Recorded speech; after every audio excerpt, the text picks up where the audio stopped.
पश्चिम बंगाल में एनआईए की टीम पर हुए हमले को लेकर बीजेपी ने टीएमसी पर निशाना साधा है। बीजेपी नेता दिलीप घोष ने कहा कि वहां एनआईए की टीम गई है, सब ठंडा कर देगी। एसिड गिरा है तो कीड़े मकोड़े चूहे और सांप बाहर निकल रहे हैं। दिलीप घोष की तरफ से ये कहा गया है। ये बड़ी खबर इस वक्त की हम आपको बता रहे हैं। एनआईए की टीम पर जो हमला हुआ था उसे लेकर दिलीप घोष ने टीएमसी पर निशाना साधा है।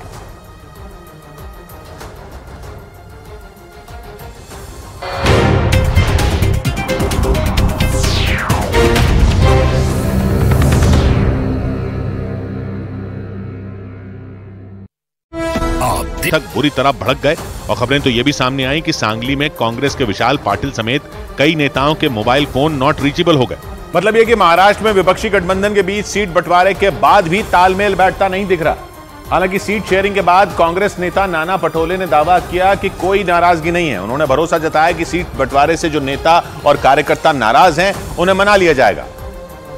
हालांकि मुंबई कांग्रेस के अध्यक्ष वर्षा गायकवाड़ की नाराजगी पर पूछे गए सवाल को वो टाल गए।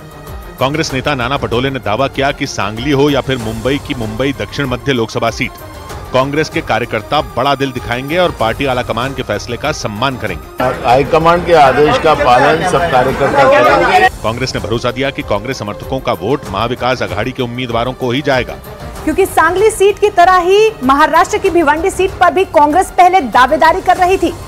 लेकिन सीट बंटवारे में भिवंडी लोकसभा सीट गठबंधन में शामिल शरद पवार गुट के खाते में गई और सूत्र बता रहे हैं कि इस बात से भिवंडी में भी कांग्रेस के कार्यकर्ता भड़क गए। लेकिन शरद गुट के नेता जितेंद्र आवाड़ ने दावा किया कि सभी की नाराजगी दूर कर ली जाएगी। Everything has been resolved. Everything is fit and fine. Maharashtra में महाविकास अघाड़ी के नेता सब कुछ ठीक होने का दावा भले ही कर रहे हों, लेकिन सीट बंटवारे के बाद नेताओं और कार्यकर्ताओं की नाराजगी की खबरों ने चिंताएं बढ़ा दी। इधर दिल्ली हाईकोर्ट ने शराब घोटाला मामले में अरविंद केजरीवाल की गिरफ्तारी को सही ठहरा दिया। दिल्ली हाईकोर्ट ने 21 मार्च से जेल में बंद दिल्ली के मुख्यमंत्री को राहत देने से इनकार कर दिया। अरविंद केजरीवाल ने अपनी गिरफ्तारी के खिलाफ हाईकोर्ट में याचिका दी थी, लेकिन उस याचिका पर सुनवाई करते हुए दिल्ली हाईकोर्ट ने मुख्यमंत्री को जेल भेजने के ईडी के एक्शन को कानून के तहत की गई कार्रवाई बता दिया। सुनवाई के दौरान कोर्ट ने दो टूक कहा कि मुख्यमंत्री की गिरफ्तारी का मामला केंद्र सरकार और केजरीवाल के बीच का मामला नहीं है, बल्कि जांच एजेंसी ईडी और केजरीवाल के बीच का मामला है। कोर्ट ने साफ साफ कहा कि किसी को कोई विशेषाधिकार नहीं दिया जा सकता।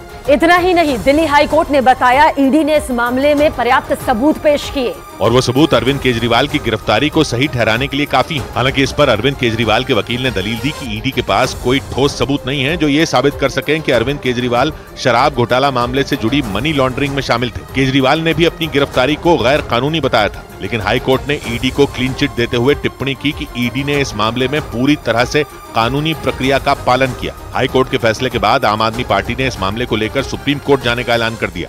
उधर महिला नेताओं पर विवादास्पद टिप्पणी के मामले पर चुनाव आयोग ने कांग्रेस से जवाब मांग लिया।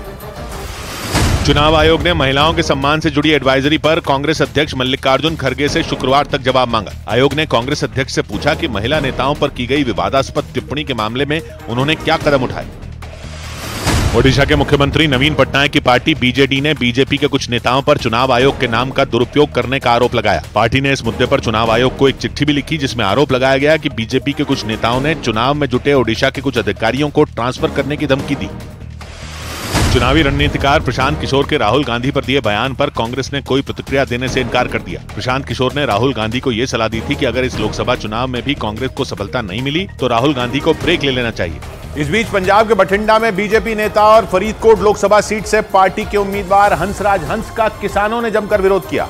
उन्हें किसानों का विरोध उस वक्त झेलना पड़ा जब एक रोज पहले वो रामपुरा इलाके में चुनाव प्रचार के लिए पहुंचे और हंसराज हंस के पहुंचते ही भारतीय किसान यूनियन के कार्यकर्ताओं ने उनके खिलाफ मोर्चा खोल दिया। प्रदर्शन कर रहे कुछ किसान तो पुलिस वालों के साथ ही उलझ गए। इसका जो वीडियो सामने आया उसमें हाथों में झंडे लेकर भारतीय किसान यूनियन के कार्यकर्ता आगे बढ़ने की कोशिश करते दिखाई दिए। कुछ किसान काले झंडे भी लिए नजर आए। किसान वहां पहुंचने की कोशिश में जुटे दिखे जहां हंसराज हंस अपने समर्थकों के साथ बैठे हुए थे, लेकिन पुलिस ने उन्हें बैरिकेड लगाकर रोक दिया। इससे किसानों का गुस्सा भड़क गया और वो लोग पुलिस से हाथापाई पर उतर आए। हालांकि किसी तरह हंगामे को पुलिस ने शांत करवा लिया। ये तो अपने भैन भाई है, विरोध है कोई गैरतमंद अपने हक्कां ਲਈ आवाज बुलंद करते हैं। हंसराज हंस का किसानों ने मानपुरा इलाके में विरोध किया। बठिंडा जिले के तहत आने वाला ये इलाका फरीदकोट लोकसभा सीट के अंदर आता है और इसी सीट से बीजेपी ने हंसराज हंस को चुनावी मैदान में उतारा।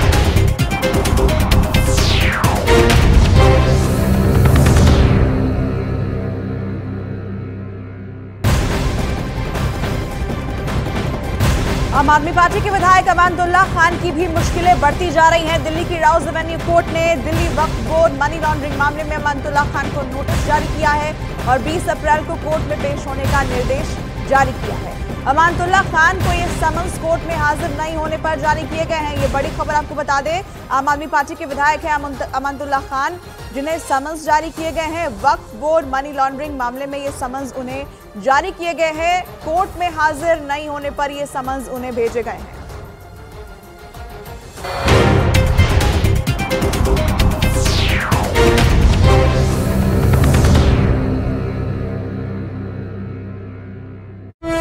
दिल्ली की उत्तर पश्चिम दिल्ली सीट से सांसद हैं। वहीं आम आदमी पार्टी ने उनके सामने पंजाबी एक्टर करमजीत अनमोल पर भरोसा जताया है। पंजाब की सभी 13 सीटों पर आखिरी चरण में 1 जून को वोटिंग होगी।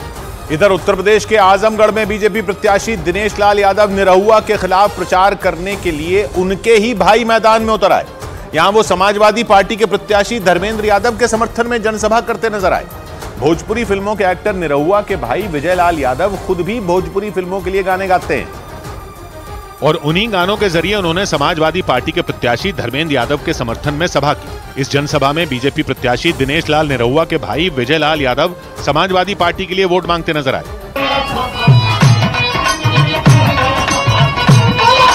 निरहुआ के भाई विजय लाल यादव समाजवादी पार्टी और खासतौर पर मुलायम सिंह यादव के समर्थक माने जाते हैं। उन्होंने दावा किया कि किसी भी कीमत पर समाजवादी पार्टी के खिलाफ लड़ने वाले को वो समर्थन नहीं देंगे। भाई है, अगर बेटा भी होगा तो हम उसको भी माफ नहीं करेंगे। निरहुआ आजमगढ़ सीट से मौजूदा सांसद भी हैं। उन्होंने 2022 में यहां से उपचुनाव जीता था। तब भी उनकी टक्कर धर्मेंद्र यादव से ही हुई थी और उन्होंने समाजवादी पार्टी को यहां मात दे दी थी। और माना जा रहा है कि इसी वजह से बीजेपी ने 2024 में भी आजमगढ़ में निरहुआ को ही उतारने का फैसला लिया। यहां उनका मुकाबला अखिलेश यादव के चचेरे भाई धर्मेंद्र यादव से होगा। उत्तर प्रदेश की आजमगढ़ सीट समाजवादी पार्टी के लिए नाक का सवाल मानी जाती है। आजमगढ़ लोकसभा सीट को उत्तर प्रदेश की सबसे अहम सीटों में एक माना जाता है और समाजवादी पार्टी तो इस सीट पर जीत दर्ज करने के लिए पिछले कई साल से अपनी पूरी ताकत झोंकती आई है। आजमगढ़ यूपी के पूर्वांचल का हिस्सा है। ये सीट यूपी की राजधानी लखनऊ से करीब 260 किलोमीटर दूर है, लेकिन यूपी की राजनीति में आजमगढ़ सीट की अलग ही धाक मानी जाती है और वो इसलिए क्योंकि आजमगढ़ लोकसभा सीट समाजवादी पार्टी का गढ़ मानी जाती थी। इस सीट से मुलायम सिंह यादव भी सांसद रहे और 2019 में अखिलेश यादव ने भी इसी सीट से चुनाव जीता था। हालांकि 2022 में उन्होंने विधानसभा का चुनाव लड़ने के लिए ये सीट छोड़ दी थी और तब आजमगढ़ लोकसभा सीट पर बीजेपी के दिनेश लाल निरहुआ और समाजवादी पार्टी के धर्मेंद्र यादव का मुकाबला हुआ था। ऐसा माना जाता है कि तब इस सीट पर बीएसपी ने गुड्डू जमाली को उतारकर अखिलेश की पार्टी का खेल बिगाड़ दिया था, क्योंकि गुड्डू जमाली ने आजमगढ़ सीट के मुस्लिम वोट बैंक में बड़ी सेंध लगाई थी और इसका सीधा फायदा बीजेपी को मिला था, क्योंकि ऐसा माना जाता है कि आजमगढ़ में गुड्डू जमाली की वजह से ही अखिलेश के MY यानी मुस्लिम और यादव वोट बैंक का बड़ा हिस्सा छिटक गया था।